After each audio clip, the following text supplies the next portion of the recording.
Hello everyone, welcome to this video, and in this video I'm going to show you a mix that I've just sort of 99% finished, because I'm always going to tweak it, aren't I? This is such a lovely song. I'm really proud of this. This is a song that I wrote many years ago. We recorded it, I think I first demoed it in about 2008, something like that, and we recorded the rest of it in 2013 in Rogue Studios in Germany in the same session that we did The Rule. It's got my friend and Aussie Floyd bandmate Ricky Howard on bass and vocals in this. Jason Sawford, my long dear departed Aussie Floyd friend who unfortunately died just before Christmas, he's playing Hammond on this, and we had such a wonderful week together. That was kind of like the first bonding week we ever had. So this song means a lot from that point of view, having him on it, and the Hammond parts are just so dreamy and beautiful. And then finally there's myself. I'm playing a bit of guitar and I'm also playing piano on it. I did write all the vocals, and I was going to sing it myself, but everyone had gone to the pub and I sat there for about 2 hours writing the vocals and trying to do it, and for various smoke-induced reasons I couldn't actually sing that well, so I got Ricky to run in the vocal booth and just do the vocals. In fact, I don't even think it was the vocal booth. I think he ran in the drum room and grabbed one of the drum overheads and just sang into that to try and get a guide down, and it became pretty obvious early on that he was going to make it sound absolutely amazing, much better than I ever could. So we just went with his vocals, and then I got him to do the backing vocals as well, and it sounds amazing. So I'm going to play through the whole song. It's quite a long song, it's 6 and a bit minutes long, but it's such a beautiful song, I don't want to just cut it off, and it is already mixed. So have a listen through to that with a collage of the outboard stuff, and then I'm going to break down the mix both on the computer and also here on the desk and tell you what's been going on. And of course you can also get the multitrack from a link in the description, and right at the end of this video I'm going to tell you a little bit of a secret about this recording. So here we go, I hope you enjoy the song.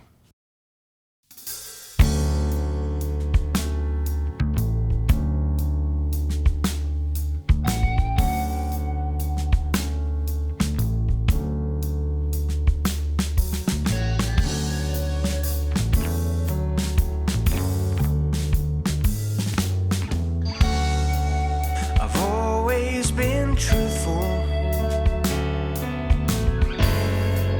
and that is a lie. I've always been grateful,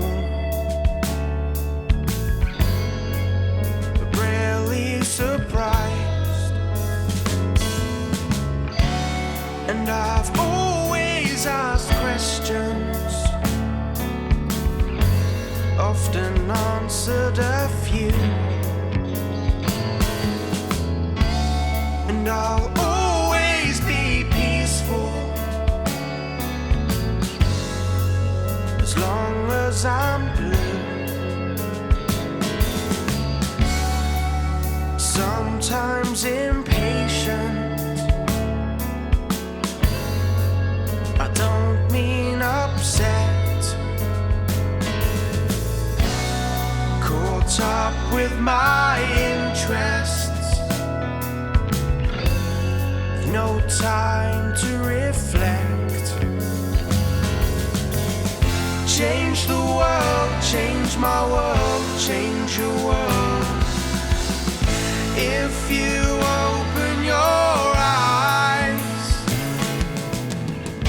I could be anything, but I don't have the time.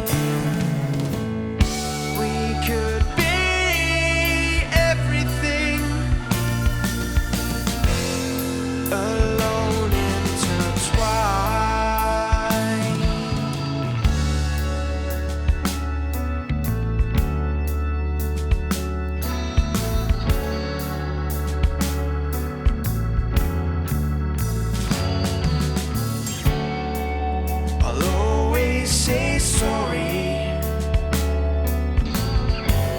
Sometimes when I'm strong,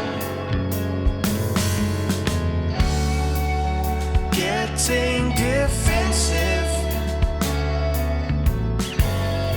sometimes when I'm wrong. Change my view, change your view, change our view of our clouded minds. I could be anything, but I don't have the time. We could be everything, alone intertwined.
Could be anything, but I don't have the time.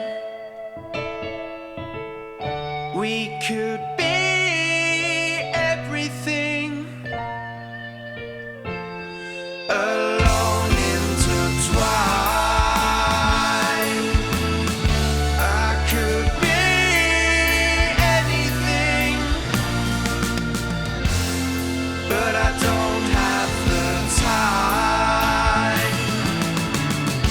We could be everything, alone intertwined.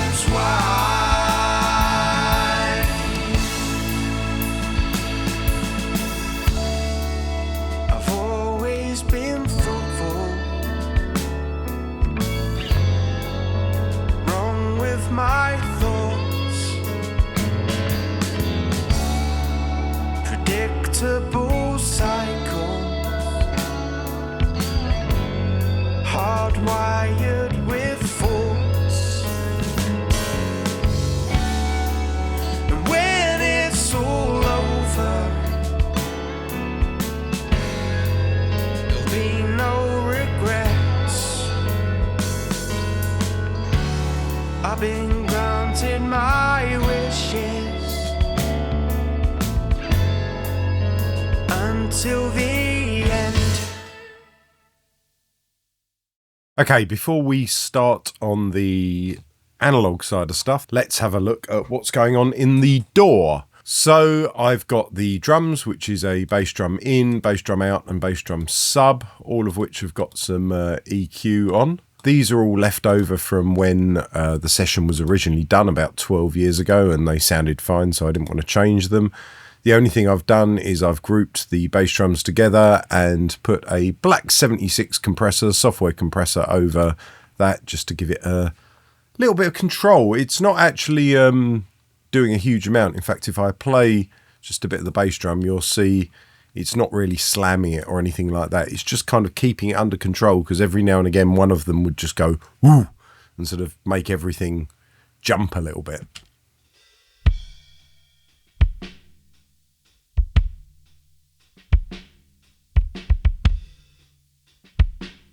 About 1 dB of gain reduction, but then if something slaps through, it's going to catch it. That's the idea anyway.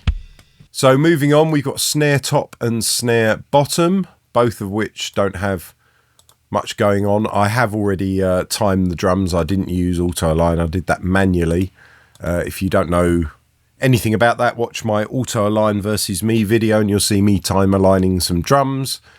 So they're grouped together to a track. I did try silencer as a gate on it, but to be honest, I quite like the way everything was spilling through the snare. It made it sound more organic, so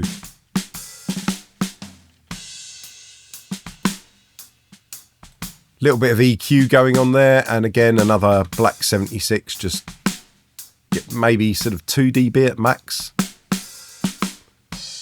but not a lot of compression going on there.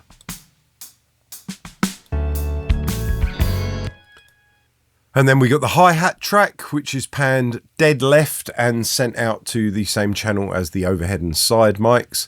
I did use silencer on the toms and put a bit of EQ on both of those. Very similar.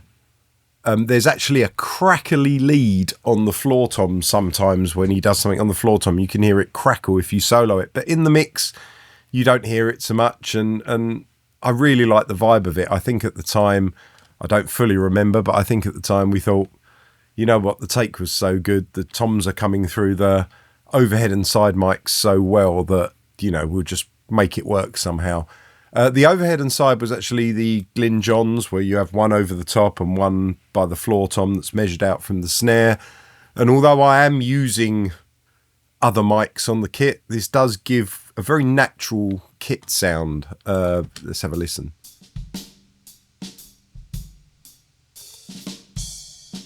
As you can see, I've got a fair amount of EQ going on here, and the graphic EQ is left over from the original session. And just to keep it under control, again, not a lot going on, but 76, just keeping the loudest bits when he hits the cymbals, stuff like that, under control. And then there's the room. So the room, I didn't manually time align by moving the wave file. What I did use is the in-phase plugin rather than aligning them by moving the waves around. And the reason I did this is because I wanted to use two. I wanted to align the left to the right without splitting the room into two mono files. I used the first one here, which actually time aligns the left and the right to each other. And then the second one time aligns it via a sidechain to the snare. And, you know, I could, as I did in my auto align versus me video, I could split that stereo file into two mono files, do it, and then recombine them, and then time align that stereo file to the snare drum. But it was just easier to use waves in phase for that. And again, same as all the others, just a black 76, hardly tickling it.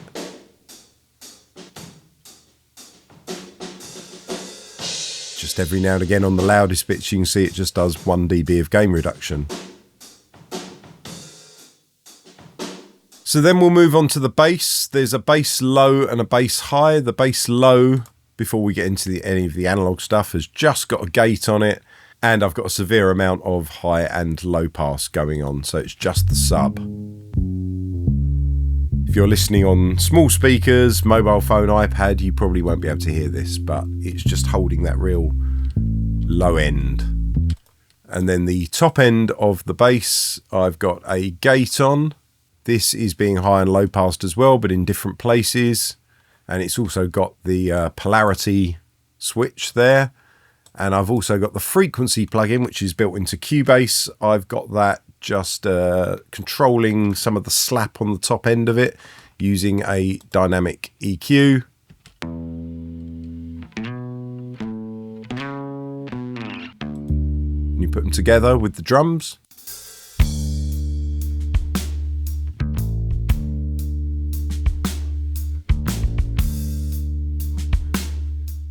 So on the guitars, I've used Smart EQ because there's a lot of harsh frequencies in the way that they were recorded through Leslie's and guitar amps and combined together. All these guitars are just a stereo pair I bounced out from the original session because the way they were all combined was absolutely fine and also too complicated to copy over from Logic, which is what I originally did it into Cubase. So I just bounced them out as stereo pairs, 3 guitars. And then just to control some of the harsh frequencies, I put Smart EQ over them, let it do its thing, and put adaptive up a bit on each of them so that it gets rid of any serious resonances. They sound really nice though. They're pretty true to the original guitar sound. Okay, this is where it starts to get interesting. On the piano, which is a stereo pair that I bounced out of Logic using whatever piano software I was using sort of 15 years ago or something like that, because this piano was done before we actually did all the drums and the other stuff. I've got a studio EQ, just a little bit of top and something out there around, 161 hertz. And then I'm using the Fame Studio Reverb by IK Multimedia just to add some room to it. So if we listen to it without and with, you'll hear that.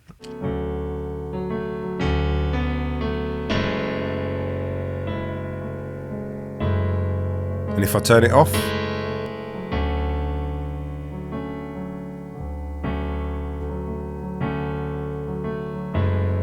I went through all their different room plugins, and that was the one that seemed to work the best. The Hammond, I've got a stereo top and a mono bottom, and basically it's just got a stock Cubase compressor on it. There it is, just a little bit of compression going on, and I've got the IK Delay Lab and a graphic EQ that was left over from the original session 12 years ago when we recorded this. This is a real Hammond through a 147. It's wonderful. I've got the bottom mic as well, which is being treated very similar. I've got the main vocal, which doesn't have the Black 76 on it because I'm actually using one of the Blueys.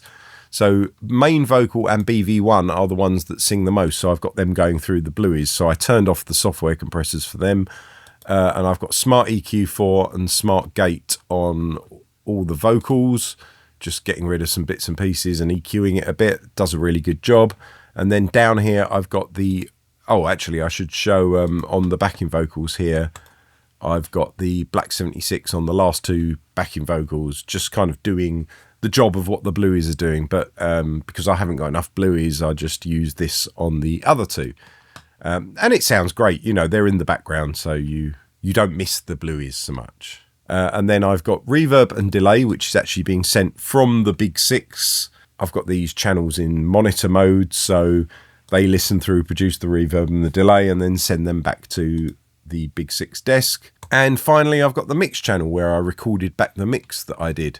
So let's have a listen through to the Hammond.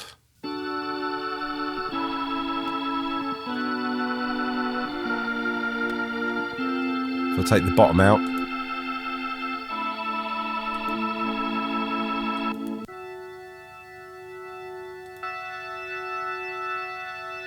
that just sounds glorious, and that little bit of delay on it makes it sound lovely. And then the main vocal.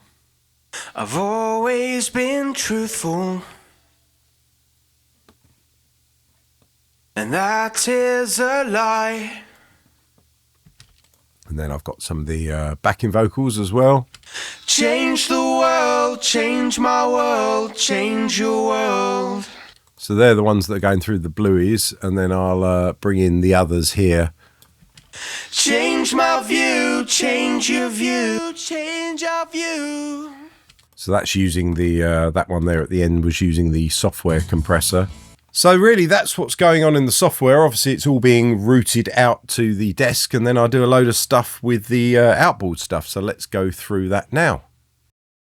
So let's have a look and see what is going on the desk. This is laid out differently to my other mix videos. I thought I'd try something different. I also wanted a vibe that was more akin to the way I would have possibly done stuff, I don't know, 10, 12, 15 years ago when I had my studio.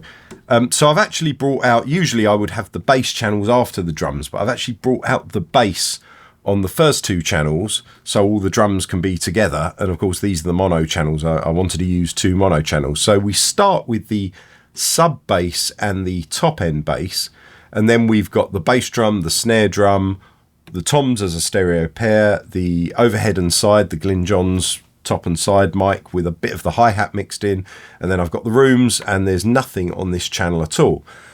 Now the setup for this is a bit different to normal because I actually put the Blackline Audio 2As as an insert over the whole thing, and that would be compressing the drums and the bass together.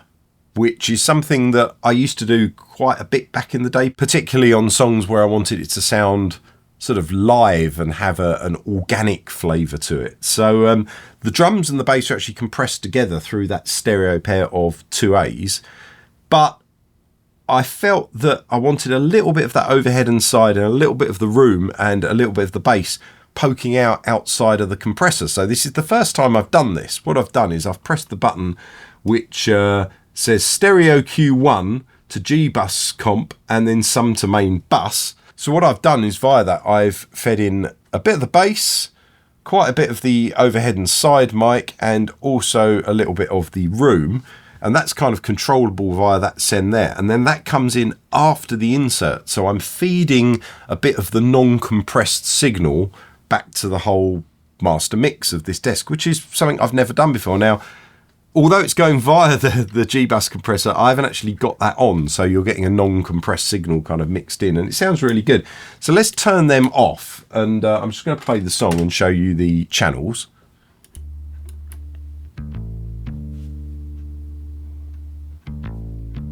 So there's the bottom end of the bass, and there's with the top end. A little bit bass drum and snare drum.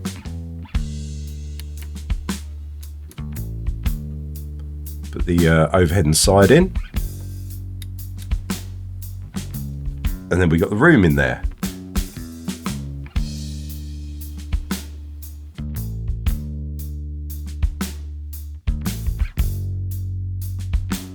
And if I put in the 2As, now there is a level jump, I know, don't shoot me.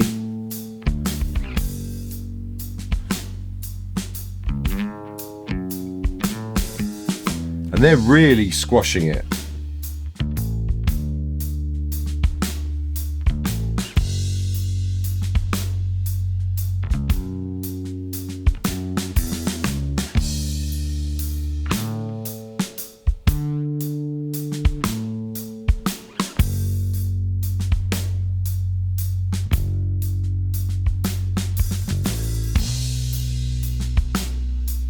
And then with this button here, I can just bring in that little bit of extra top end and a little bit extra bass coming in outside of the compressor.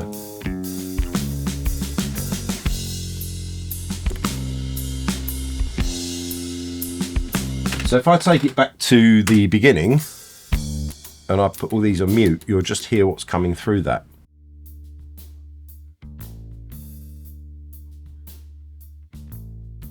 I'm going to gain this up so you can actually hear it because it's so subtle.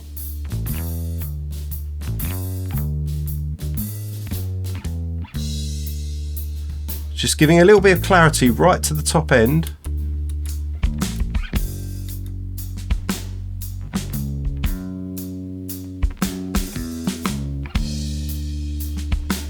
So the next thing I'm going to bring in is the piano. Let's have a listen to that.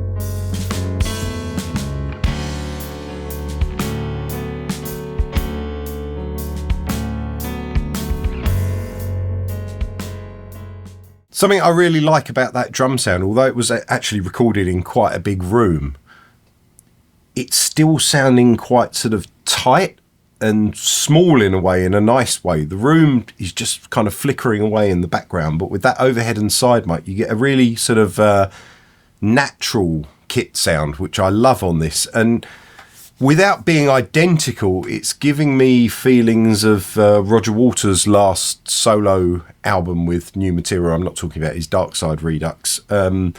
Is This the Life We Really Want? I think that's the name of it, which is an absolute masterpiece of an album. And I love the drum sound on that. And it's so kind of dry, but every now and again you just get a little bit of hint of the room. And I think I've got the same sort of vibe on this, or at least that's what I was going for. Obviously I wasn't going for that when I recorded it because Roger's album hadn't been recorded, but just kind of the way it come out, I didn't want to push the room too much, and also not having the gates on the snare drum and the bass drum, stuff like that, allows this kind of really organic, natural sound, which I love. So let's bring in the Hammond.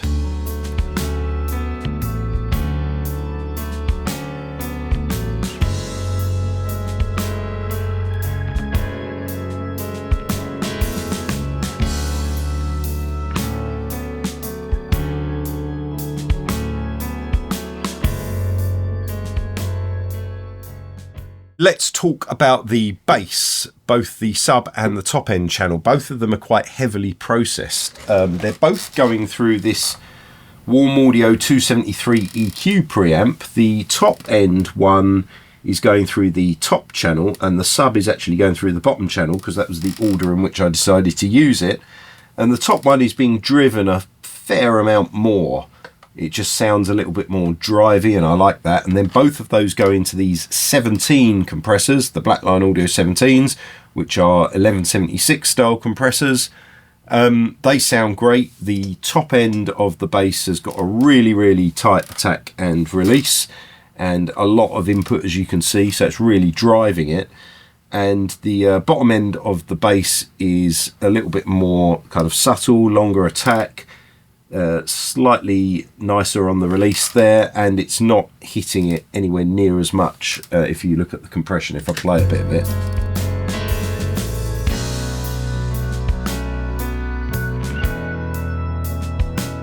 And then after that, the top end of the bass is going through the E-EQ, just to give me a little bit more EQing ability on there.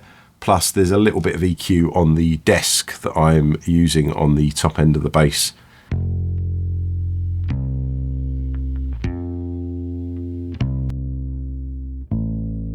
That's what it was before.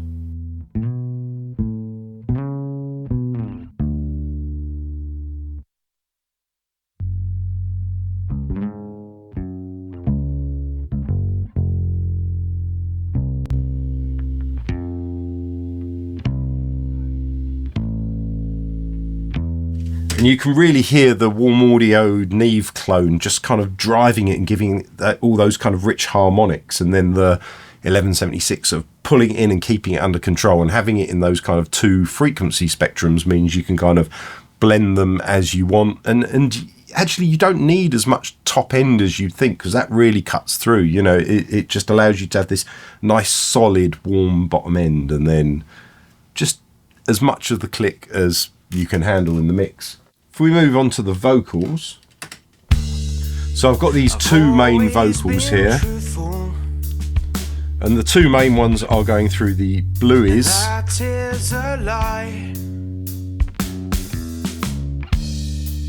I've always been grateful, and they're fairly slammed, but rarely surprised. The attack and release there not at the most extreme, and I've mixed a bit of the dry signal back in. Often answered a few. And as I've only got two of them, I'm only using them on the two main vocals. Always be peaceful. And the other two vocals, which aren't being used at the moment, they've got the software compressors on. I've got the same little bit of top and mid out on all of those, and then on this second cue here, I'm sending it to a reverb and a delay.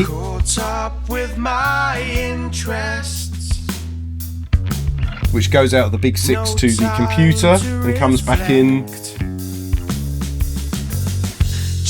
on these channels here. If you open your eyes, I could be anything, but I don't.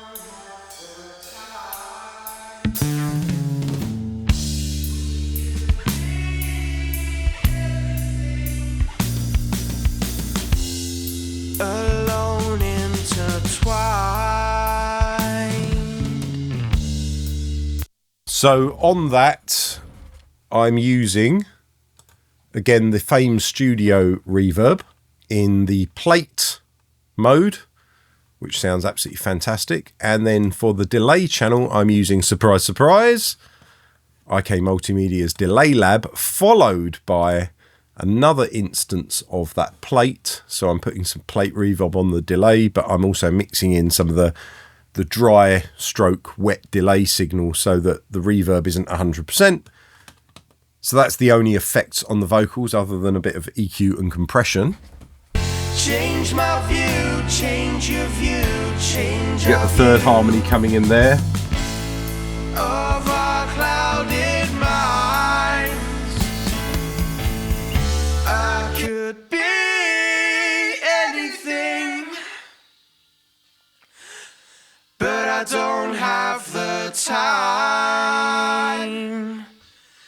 We could be everything. You can really hear the drum room in that. Alone, intertwined.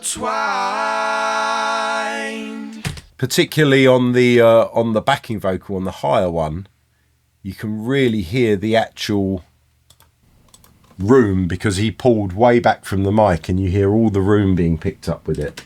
I could be anything, but I don't have the time. We could be everything. So that's that kind of natural room coming through there, which blends really well when you put it with We could be everything. makes it naturally kind of go in the background a bit, which is beautiful.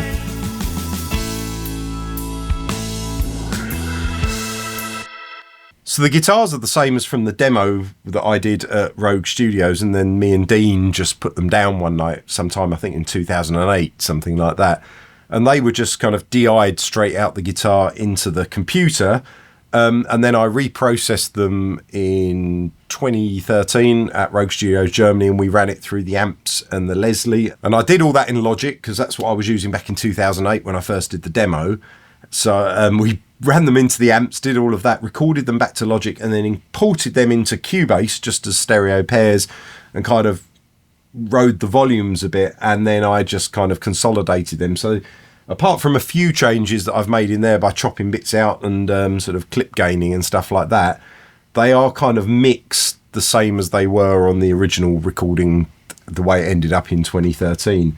All I've done is take out some of the resonances and whatever and then sent them to a stereo track on here and just mix them in as necessary. So let's just go from the beginning, and you can hear they're just there in the background, giving a little flavour.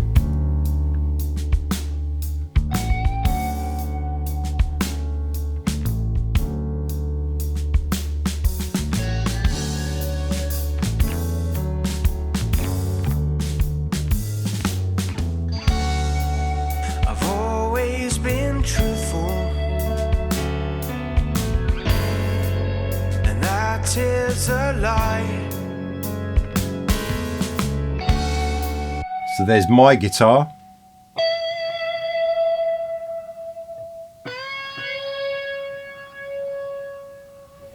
And then you've got Dean.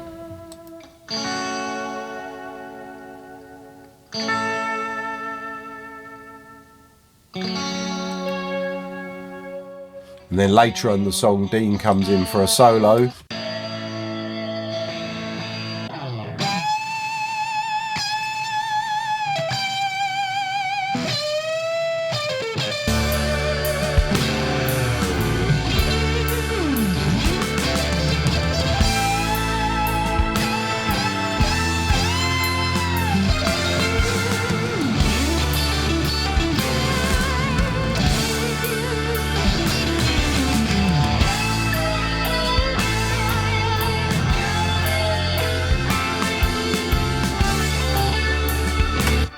And a lot of that, I mean, I think the whole song really is very loose feeling. I mean, the solos, we were not playing it, we were just kind of making stuff up, but it really was just leave the first take because it had the feel, even though it wasn't perfect. It all had the feel. There's bits where the bass drum and the bass, or the bass drum and the piano don't land exactly, because I'm certainly not the best piano player in the world, and Andres is a fabulous drummer, so I'd say almost 99% of the time he's going to be right and I'm going to be wrong. But there's just a kind of a chaos, particularly over that solo section, where it's all just a little bit out. But then when it all comes in at the end,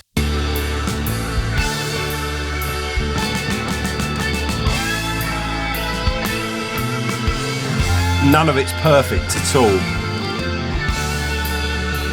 But Andres is giving such a vibe on the drums. And it's like this chaos of guitars come together here.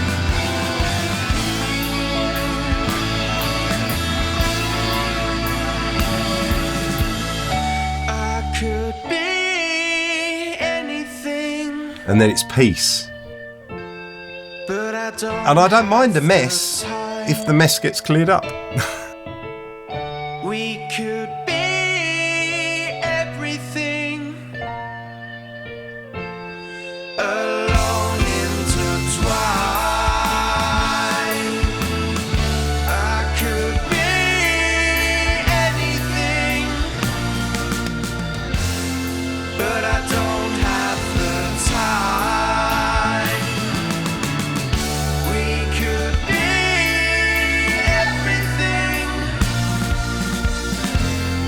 alone, intertwined. And there's the fourth vocal right there. Alone, intertwined. Everything, And you can really hear him screaming that in the room. alone, intertwined.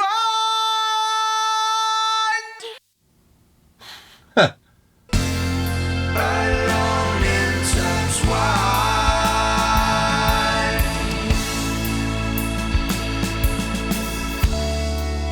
I've always been thoughtful, wrong with my thoughts. And finally, the master bus processing. I've got it all going through this UV EQ. Just a little bit of top, a little bit of bottom. Have I got the high pass in? No. And I've got a little bit of what looks like around sort of 400 hertz being nipped out. And also a little bit of about 2K being nipped out. Trimming it back a tiny bit. And then sending it to the SSL Bus Plus, where I've got a small ratio, very high attack, very fast release, sidechain high pass filter in there. It's just gluing the whole mix together. And yeah, so I've decided to use it there. Usually I'd be using it on the drums, but this time around, I don't know. The drums I really fancied after that last video I did where I was comparing the compressors for drums on the master bus, or the drum bus should I say. I really liked the 2As on this particular song, so I thought I'll do that and then I'll put the bass in with them and try and get that kind of organic sound that I used to get back in the day, because when we were limited with compressors we would just kind of sling the bass in a bit with the drum group just to kind of glue them together a bit, and it works really nicely. I'm so happy with the sound of this at the moment. I'm going to leave it up on the desk and just sort of tweak and run off another mix when I'm completely happy. There might be a few automation bits I need to do on the guitar to finish it off, but in general I just think this is sounding so gorgeous. And I said I was going to tell you a secret.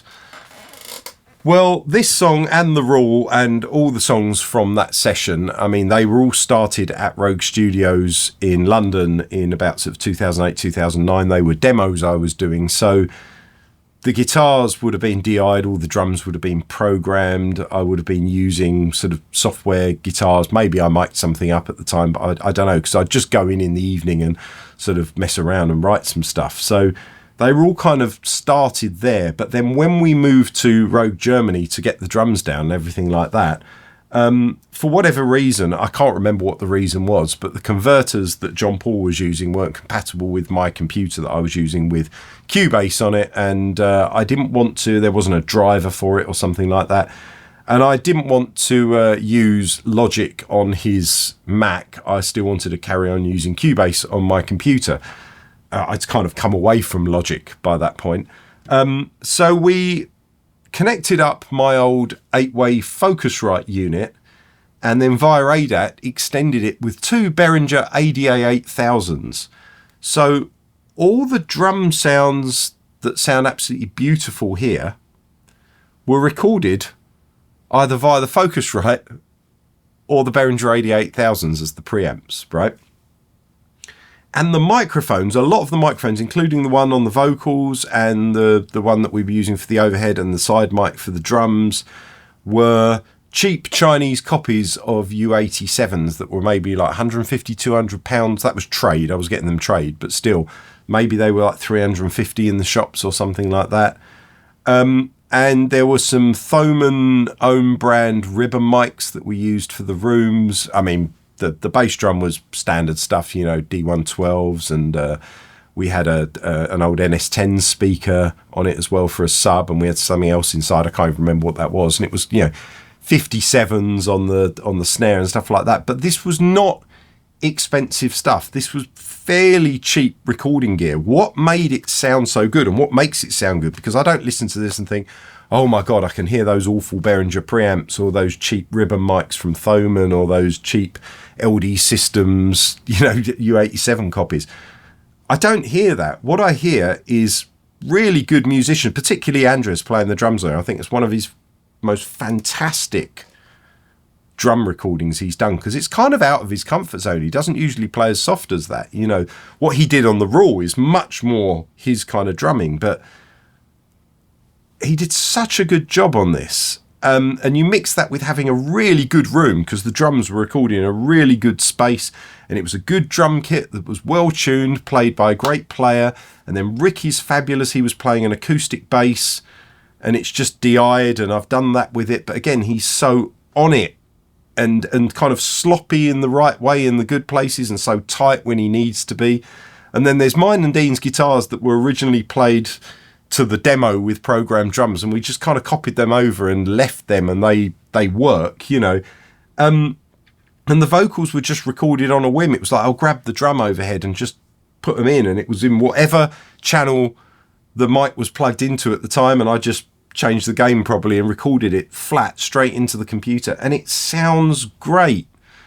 And the reason it sounds great is because it's good people doing it in good spaces, and it had a good vibe, and we were being creative, and it sounds lovely because of that. So don't get hung up. I mean, I love having my Big Sixes. I love having all this outboard and everything like that, but I also listen back to my original mix that was all done in the box with a lot of plugins by Waves that I just wouldn't even dream about using now, and it still sounds great, and it had a vibe to it because the recording and the song had a vibe to it. So that's the secret here. This wasn't recorded, although I'm trying to mix it on posher equipment. This wasn't recorded on posh equipment.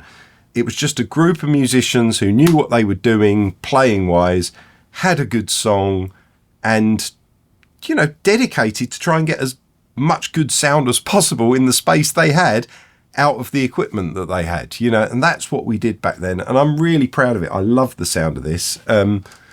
So yeah, you can download the Multitrack yourself and have a play about with it.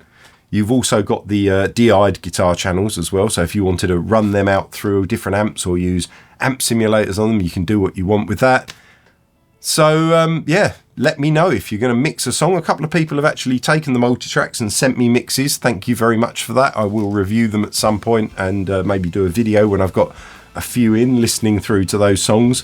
And a couple of people have reached out and said, is it all right if they do mix videos themselves using my songs? And of course, that's why I'm giving the Multitrack away, because I want people to do that. Just, you know, out of courtesy, it would be nice if you kind of tagged me and let me know. But I'm really, really happy to you know, that people are that interested in the stuff. Thousands of people have watched these mix videos, and, you know, tens of people have downloaded the Multitrack, which considering this is kind of niche casting, this is not broadcasting, doing a channel like this, you know, it's as my friend Sean Riley from Computer File says, he calls it niche casting, and it is niche casting, but you know, if 10 people really enjoy it and get something from it and get the Multitrack and have a play about, then I think it's absolutely worth it. So on that note, I'm going to stop talking, and I'd like to ask you, what do I need to do? Yeah, ask you to like, subscribe, leave a comment, all of that kind of stuff, and I will see you in another video. Cheers.